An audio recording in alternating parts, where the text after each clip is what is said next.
जय हिंद। चलिए आज हम 10 क्लास के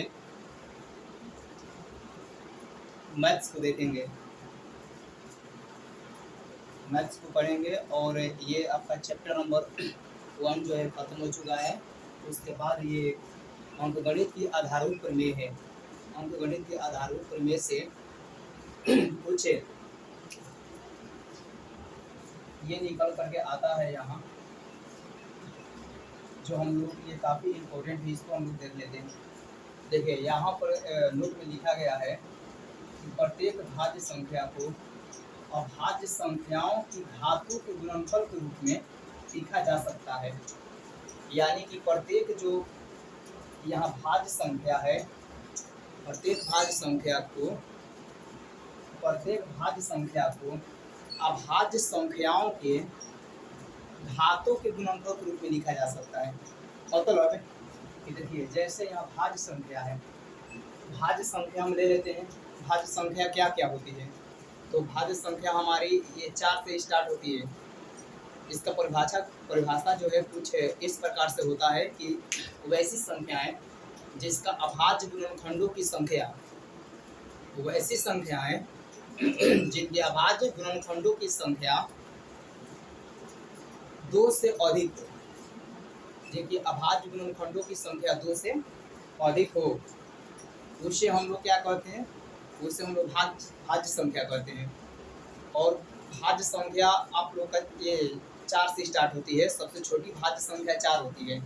4 हो जाएगा, 6 हो जाएगा और ये आपका 8 हो जाएगा। इस प्रकार से हम लोग देखेंगे कि किनके जो अभाज्य गुणनखंडे हैं वो 2 से अधिक है। तो यहाँ पर एक ये 4 है, जो 4 है तो 4 के यहाँ पर अभाज्य गुणनखंड हम लोग निकालते हैं तो ये आ रहा है 2 गुणे 2, 2 गुणे 2 आ रहा है। तो 2 गुणे 2 गुणे 2, इसका मतलब कि देखिए ये हो जाएगा 2 के घात 2 हो जाएगा, ये 2 के घात 2 हो जाएगा। तो यहाँ 2 के घात जो 2 है, तो यही बोला जा रहा है कोई भी भाज्य संख्या हो, कोई भी भाज्य संख्या आप ले लीजिए, उसको पहले गुणनखंड कीजिए और जब उसको घात के रूप में लिखिएगा, घात के जो गुणनफल के रूप में लिखिएगा, उसके घात को गुणनफल के रूप में लिखिएगा, वहाँ पर आप लोगों का ये अभाज्य संख्याओं के गुणनफल के रूप में लिखिएगा। देखिए ये तो हम लिए थे भाज्य संख्या, लेकिन जब गुणनखंड किए तो ये हो गया अभाज्य संख्या। अभाज्य संख्या के घात के रूप में ये आ गया, तो इसी को बोला जा रहा है। तो आप लोगों को ये क्वेश्चन जो है कुछ इस प्रकार से पूछा जाएगा कि बताइए कि किसी भी, देखिए यहाँ क्या किसी भाज्य संख्या के गुणनखंड, फिर से एक बार देखिए, क्या किसी भाज्य संख्या के गुणनखंड को अभाज्य संख्या के घातों के गुणनफल के रूप में लिखा जा सकता है? तो इसका आंसर होगा कि हाँ, इसका आंसर होगा कि हाँ, क्योंकि देखिए यहाँ पर नोट में लिख दिया गया है कि प्रत्येक भाज्य संख्या को अभाज्य संख्याओं के घातों के गुणनफल के रूप में लिखा जाता है। तो इसलिए इस प्रकार से हम लोग कह सकते हैं। और इसको प्रूफ करना हो तो प्रूफ करने के लिए आप इस प्रकार से प्रूफ कर सकते हैं, भाषा लिख करके, मान करके,